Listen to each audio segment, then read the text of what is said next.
خودکشی والے کو جہنم. حدیث میں تو آتا ہے جس نے خودکشی کی جس طرح اپنے آپ کو قتل کیا ہے تو قیامت تک اسی طرح سے اپنے آپ کو قتل دے کے عذاب دیتا رہے گا. وہ حدیث میں آتا ہے جس نے اپنے آپ کو پہاڑ سے گرا کے مارا, برزخ میں ایک پہاڑ قائم کیا جائے گا, اس سے اس کو گرایا جائے گا, پھر جب مرے گا پھر میں بتاتا ہوں پھر گرایا جائے گا, پھر گرایا. جس نے اپنے آپ کو آگ میں جلایا قیامت تک آگ میں جلتا رہے گا. تو یہ سزا ہے.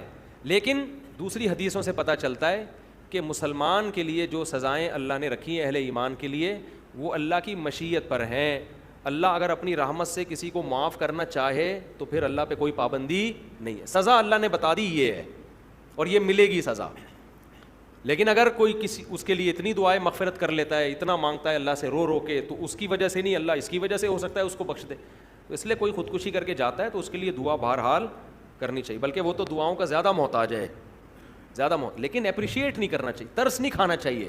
یہ جو لوگ کر رہے ہوتے ہیں نا خودکشی کی, ہائے بیچارے کے حالات ایسے, وہ بھائی حالات والات اتنے خراب کہ جان سے اپنے آپ کو مار دو.